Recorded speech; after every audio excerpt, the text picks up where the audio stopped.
Assalamualaikum warahmatullahi wabarakatuh. Perkenalkan, nama saya Trianggraini. Saya mahasiswa dari Universitas Mercu Buana, jurusan manajemen. Di sini saya ingin mempresentasikan transformasi struktural. Untuk yang akan kita bahas di sini itu ada 3. Yang pertama, transformasi struktural perekonomian. Yang kedua, peran teknologi dan dampaknya bagi pengangguran. Dan yang ketiga, pengangguran dan kebijakan mengatasinya. Untuk tujuannya sendiri ada 3 poin. Yang pertama, memahami struktur perekonomian. Yang kedua, dapat mendalami peran teknologi dan dampaknya bagi pengangguran. Dan yang ketiga, memahami tentang pengangguran dan paham akan cara menanggulanginya. Yang pertama itu pengertian transformasi struktural. Perekonomian suatu negara pada dasarnya terdiri dari 3 struktur. Dan transformasi struktural sendiri merupakan suatu proses dari sistem ekonomi tradisional ke sistem ekonomi modern. Transformasi struktural ditandai dengan pergeseran tenaga kerja dan investasi dari sektor primer ke sekunder, dan yang terakhir ke sektor tersier.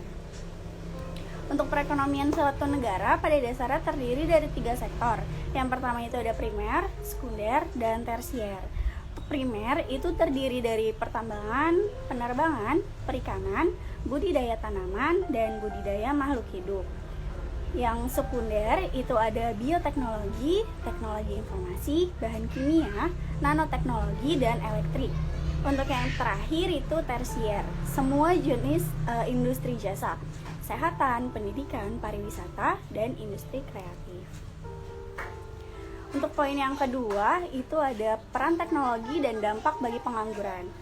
Pengangguran umumnya disebabkan oleh jumlah angkatan kerja atau pencari kerja tidak sebanding dengan jumlah lapangan kerja yang ada yang mampu menyerapnya. Dan untuk itu apa sih peran teknologi itu untuk mendefinisikan teknologi sebagai ciptaan yang berwujud, tidak berwujud, dan tindakan kecerdasan manusia agar memiliki nilai. Teknologi mengacu pada perangkat dan peralatan yang dapat digunakan untuk mengatasi masalah.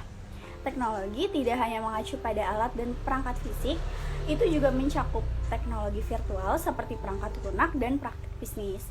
Pemanfaatan mesin dasar yang diintegrasikan ke dalam objek lebih canggih menentukan perkembangan teknologi abad pertengahan yang sedang berlangsung. Kemudian, dengan ditemukannya tenaga uap, teknologi batu di bidang pertanian, manufaktur, pertambangan, metalurgi, dan transportasi dikembangkan selama revolusi industri abad ke-18. Revolusi industri kedua melihat perkembangan teknologi berkat penemuan listrik dan banyak produk sampingnya, termasuk motor listrik dan bola lampu. Tidak hanya penemuan ilmiah dan gagasan baru yang memungkinkan terbang, serta kemajuan dalam kedokteran kimia, fisika, dan teknik. Semuanya diciptakan pada abad ini, yang juga menyaksikan perkembangan telekomunikasi. Untuk poin yang ketiga, itu ada pengangguran dan kebijakan untuk mengatasinya. Tujuan dari upaya setiap orang untuk memenuhi kebutuhan dasar manusia selalu untuk mencari uang. Pengangguran adalah tenaga kerja manusia akan ditingkatkan oleh teknologi baru. Perkembangan teknis ini akan menyebabkan bisnis mengurangi tenaga kerjanya yang menghasilkan berbagai skenario pengangguran teknologi. Seseorang yang kekurangan pekerjaan karena kemajuan teknologi di industri tertentu dikatakan menganggur secara teknologi. Penyebab dari kemampuan ini dapat menjadi faktor tingginya tingkat pengangguran. Kekuatan teknologi berpotensi menghilangkan lapangan kerja. Beberapa usaha menjual perangkat teknologi yang memudahkan masyarakat dalam mengolah dan mengairi tanamannya.